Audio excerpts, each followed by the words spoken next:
Identity is the fundamental belief about who we are and who we are not. It is the I am and I am nots of our lives.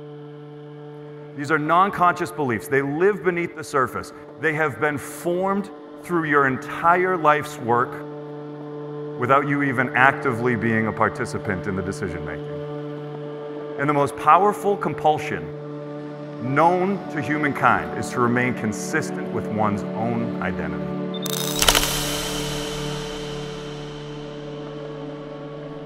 How many have made vows to change things for their entire life, change ways of being, change habits, change behaviors, and have been promising themselves they're going to do it and still haven't done it? How many of you can relate to this?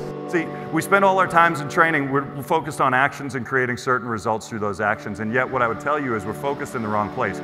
Rather than focusing on what it is we need to do to create health, what would change if very simply the identity would have transformed? What made you think about bringing Keith in? What was your perception of him up front? Yeah, you know, for us, when we brought him in, it was a really big investment. He came in to really help, I think, change the thinking of people. As the financial person, I was like, okay, how do we quantify the results that we're going to get? I thought it was going to be a slightly better version of all the other cookie cutter sessions that we've gone through, and it was anything but that. I get really passionate about unlocking for people the life that maybe they've given up on, maybe the leadership they've given up on, maybe the career success that they've given up on, and seeing them get in a moment and knowing unequivocally that's gonna happen. Because when you see a transformational shift take place in somebody, it's not fleeting. Everything I'm sharing with you is critical both in internal language and external. From a sales perspective, here's what I want you to get. Your language is creating your relationship with reality. Your shoulds, woulds, coulds, your don'ts, can'ts, and won'ts are destructive of possibility. No one listens to language the way that Keith listens to language. I've never seen anything like it. He's so attentive to the exact words people are saying. He can find intentions and beliefs based in the way you said what you just said, and then explain it to you, have a conversation around the foundational belief as to where that was born from, and is that even true, and does that make sense to serve you or others? And that's the cascading, powerful effect of having Keith on your team. Is it's like, it's not just this one and done moment, it's learning powerful tools that can forever influence the way you lead and manage. Their lives are forever changed. It's not only what's happening for Radiant, it's literally their own destinies are changed. When we really started to sit with that, it was like, this is powerful.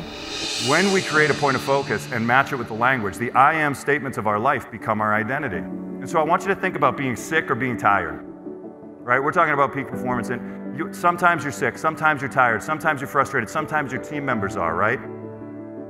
And as long as we're focused on I'm sick and I'm tired, what are we doing? We're charging the reticular activation system with finding more evidence to support that sickness, support that tiredness, and reinforce the identity. And look, we're not going to get rid of those truths. Those things happen.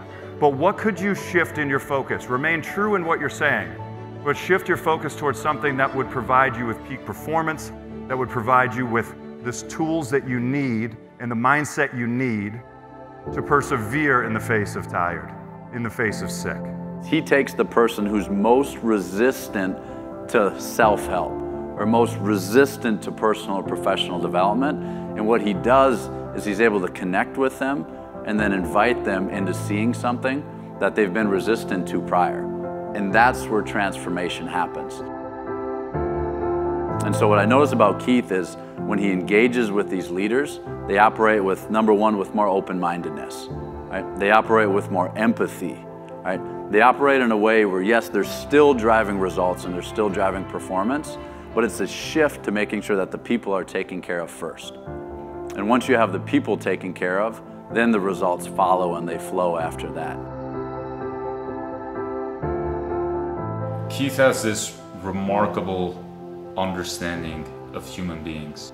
And the one thing that I learned from Keith is that none of us know the boundaries of our own potential. When you're in that space where you're able to make yourself vulnerable, I think the richest kind of insights came from those areas where each of us learned something about ourselves and how we were showing up for everybody else. When we hold back our thoughts, our dreams, our intentions, it's out of a place of fear. Fear that we'll be judged, fear that we'll be laughed at, fear that we'll be mocked. And in doing so, we rob others of being inspired. And after the training session, the cohesiveness of the team, the trust within the team, it's resulted in a greater degree of productivity and efficiency. We're all having a lot more fun.